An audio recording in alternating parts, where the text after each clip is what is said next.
Hello, welcome to CJRU Artist Review. I'm Kejo Buchanan, and today my guest is currently touring in Southern Ontario. Born in Hong Kong, raised in Canada, and flourishing internationally in the indie folk rock scene, Tennyson King. Welcome. Hi, thanks so much for having me.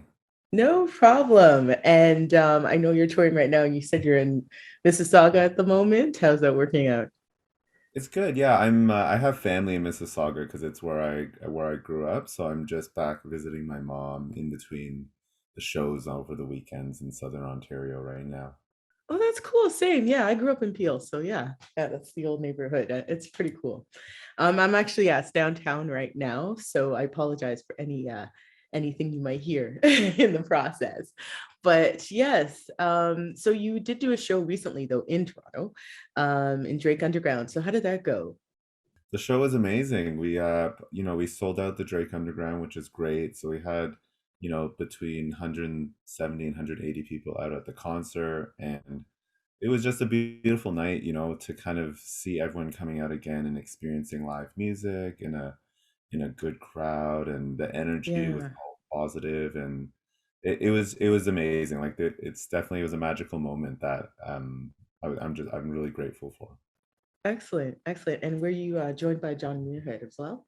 Yeah, John Muirhead opened up the evening. Yeah, and that was wonderful. That was good. And what would you say was like the song where you had like the strongest audience engagement with? The strongest, well, I have some songs that during the set I did two solo songs without the band to kind of get a little bit Okay. more intimate with the crowd. And I mean, and one of those songs I actually always cultivate a bit of a sing along call and response with the crowd. Yes. So that was great, to hear like 180 people singing with me, respond, like calling and responding on a song, was pretty amazing. Like I haven't had that feeling in a long time. So Yes. that definitely stood out in terms of like really specific audience participation. But throughout the entire night, even with the band, people were just dancing, and I could see the people in the front row smiling, and in between songs during my storytelling and talking to the audience, everyone was just really engaged, and it was, yeah, it was really wonderful. Oh, so they're all in good company then. And that's your album that came out, wasn't it? Yeah, exactly. They were all great company. Yeah. Excellent. Excellent. Well, I figured that's what you were calling this for, right? To bring people in and all the storytelling. I'm glad it was exactly the type of engagement you needed.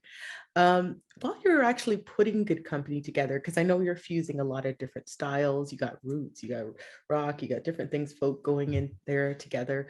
And was there anything through the process that might have even surprised you while you're building your music?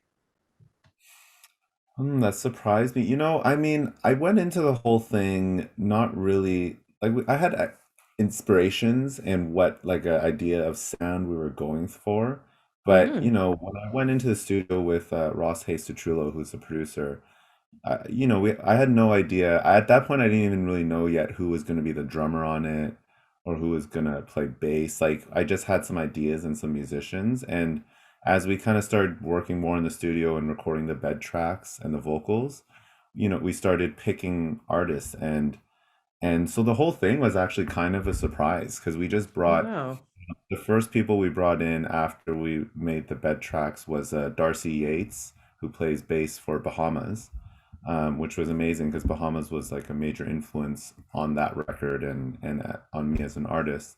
And then we had two drummers, Nick Otway, from Trinidad, and then Sam Keating, who's from Toronto.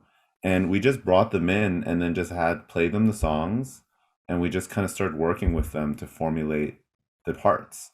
So literally each session that we brought in a new musician was a surprise to me in a way, because I didn't know what was going to happen, and that was kind of the beauty of it, was just really capturing that moment and those moments, and then doing it the best we can, and then taking that and then sharing it with everyone.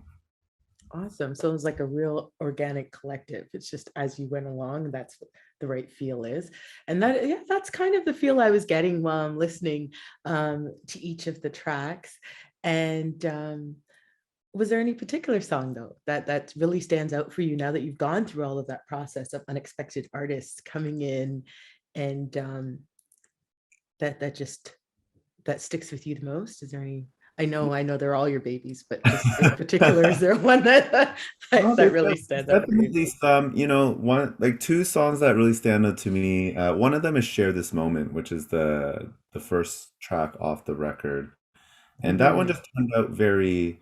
I wasn't really expecting it to turn out the way it did, but it just all flowed together so nice, and like it had this great, John Mayer kind of vibe to it, where it was a little bit soulful and funky, but still had a bit of like the pop element to it, and it just everything turned out so catchy, and the way each musician played on it, it just all came natural. Like it wasn't didn't feel forced at all. Like we didn't spend too much time arranging parts for it. Everyone just sat down, heard it, and Mm-hmm. did a part, and that was like, yeah, that feels like the part for the song. And then another track, "Life on Shore," which is meant to be this very ocean. It's the idea of living life on the sea and on the ocean. And I sing about the sirens call on the ocean, right?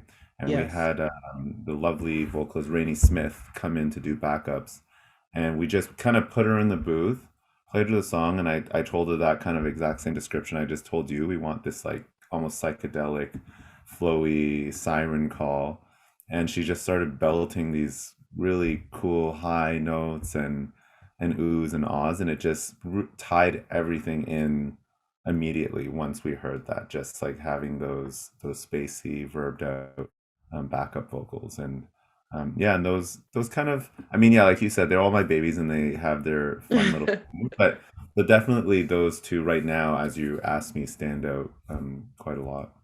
Excellent. Excellent. Yes, I really like the Life on Shore. I really like Fall as well. Mhm. But some of them I've been enjoying because, well, I just like the ambiance that you've been setting in. I noticed with a lot of your videos, you're sitting in some kind of Van City beach, which is kind of, I don't know, during this time, for the past 2 years, it's kind of a nice little soundscape and escape there. How was it for you doing all those footages out there? I loved Outside. it. I mean, yeah, so pretty much when COVID hit, I first made the record in the first 6 months of COVID, and then after I finished the record in Toronto, I just decided to move to BC temporarily during everything, and it was great. So I was, yeah, shooting music videos in Vancouver on Spanish Banks Beach, hiking and like shooting music videos there, and then shooting videos in the Okanagan Lake on the beaches there. And it Excellent. was perfect because that's like, I mean, I love that stuff personally. I'm a huge beach ocean person. So Yes. so having that backdrop and kind of organic nature was just, I thought was perfect and fitting for my music and me. So and it's where I would have gone anyway. So I think that was the most important. It was important for my own kind of personal healing and therapy to be in nature as much as possible, but then Hmm. to also be able to create and share with other people that love was really great. Excellent. And I'm glad you did that. It really worked very well. And I know I'm not making it up. I know you're laughing right now, but it's coming from the heart, believe it or not. Um, but yes, one of the things also I just wanted to ask you about, like some of your other experiences. I know you've been doing some songwriting challenges. You don't only write in English. So there's Shengmeng Di Shinju. Was that Mhm. song? Yeah, that was from last year, Progress of Life. Did you want to talk a little bit about the other music you're working on? Yeah, so I mean, with those Mandarin songs specifically, I wrote two. They were originally English songs from my previous EP titled Coast. And Hmm. I mean, in the past 4 years of my life, I've been really trying to dive deeper into my roots and my heritage and my culture, which is Chinese. I was born in Hong Kong and immigrated here. And yeah, I've been, just at a point in my life where I'm trying to discover myself more. And that to me meant really diving into my roots and finding out where my roots are and how my character is built off that. And Hmm. language, I think, is really important in that discovery, right? Being able to connect with the language of my culture was important. And so for me, music, like taking music in how, which is how I understand life very often, and then combining that with my cultural heritage was almost a no-brainer. It was just like, okay, this is how I can Yeah. really study and learn about Chinese culture. So Hmm. yeah, so I started. I tried translating two of my songs. So the one was Xingming de Jingdu, which is the progress of life in a direct translation, and the other one was Hmm. Dai, which is translates to free.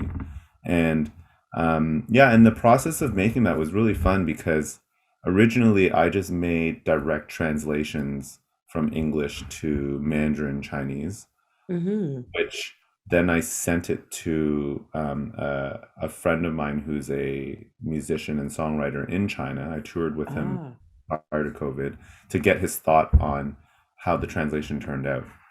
And he came back to me and told me that the translations are correct, like word for word, but Uh-huh. poetically it doesn't really make sense, right? Because Mm. every culture, every language, they speak slightly differently, right? The colloquial Hmm. slang of poetry and language is different. So one phrasing might make sense to us in English, but to a Chinese person reading it or listening to it, it doesn't have that same meaning and metaphor. So, Yes. so what we did is we then took the meaning behind each phrase in each line in the English song, and we reworked it so that it would say the same thing, but in a different way. Yes. So that was a really fun journey, and that made it even better because then I was like, okay, so this is exactly what I wanted. I wanted to understand how in Chinese culture and Chinese people would hear something and and understand it in the same way I'm expressing in English, but in Chinese. So yeah, so that was a great experience doing that, and yeah, and I think the songs turned out good, and it's been really fun. I started performing them a bit too live, which has been really cool, and I actually played Yeah. one of the Chinese songs at the Toronto show, And and what was the reception like for it that? was great. People were so wonderful. I mean, Excellent. Toronto is one of the most diverse cities in Canada, so it was just very. People were very into it, and they were respectful, and I think that they loved it. So it was great. Excellent. I'm glad. I'm glad that that worked out well for you. Yes, it's interesting with language trying to get the right the right sentiment of each Hmm. thing, because for myself, I play a lot of different languages. I am a unilinguist, but I play a lot of different languages on Jali Journey. And it's funny because I sometimes laugh when I look at the Google Translate, because I'm like, no, I doubt that that's what they're trying to tell me right now.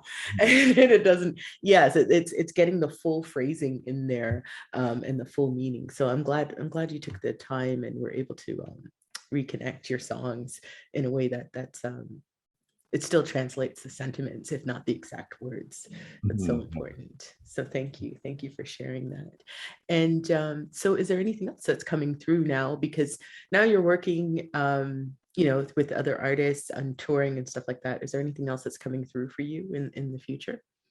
Yeah, well, I mean, right now my goal, I'm trying to organize as many tours and shows as I can at this point. Hopefully, getting back on the road now that things are kind of, you know, opening up, and fingers crossed that it stays that way. Yes. But yeah, I'll be looking to go back to hopefully international touring again, like go back to Australia this year to tour, Mm-hmm. and hopefully I can go back to Asia and Hong Kong. That's still a little bit up in the air right now, but so I'm looking to just kind of get back out and perform and bring the new album to people in a live concert setting, which Yes. which is something I love doing. Like that's one of the main reasons I play music is to connect with people on that performance level and that one-to-one level.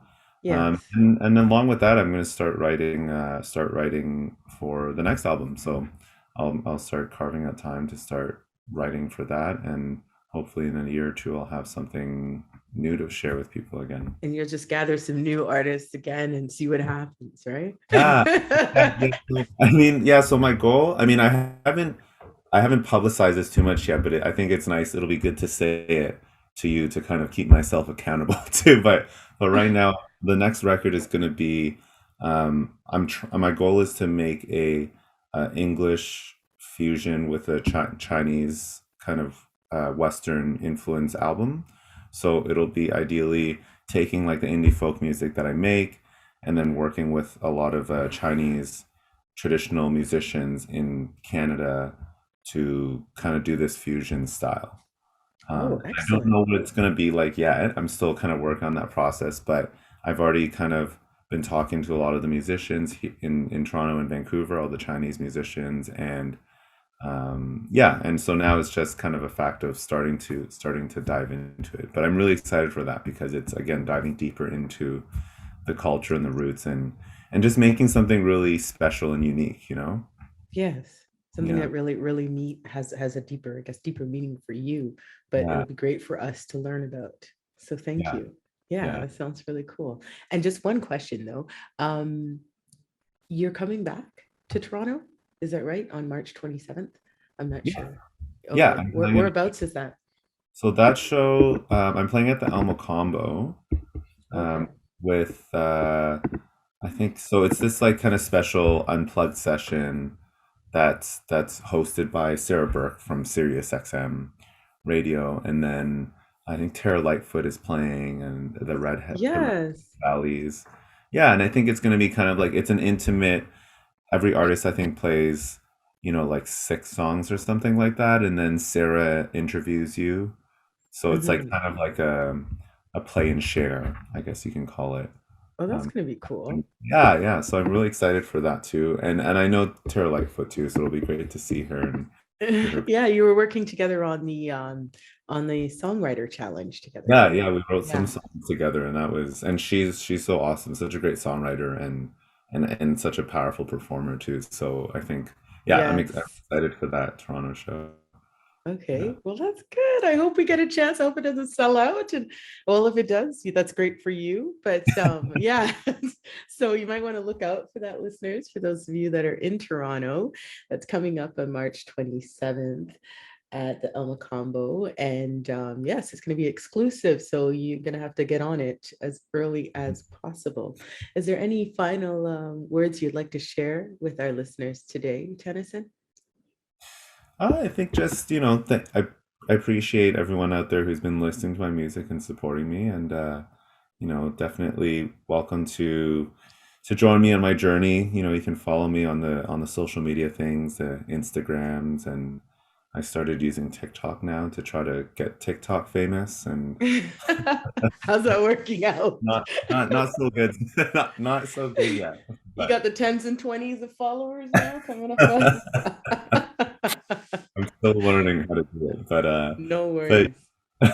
but yeah, I just appreciate all the support and anyone out there who's listening to my new record. It's yeah, it's a beautiful thing, and I think music right now is serving both artists and everyone else who are listeners a great service right now for just healing and continuing on with life. Well said. Well, thank you, Tennyson King, for sharing your music and all of your insight on healing and your good company. And I also wanted to thank our technical director, Karen Young, on bringing this production together. I'm Kejo Buchanan, and this is a CJRU artist review. Ashe.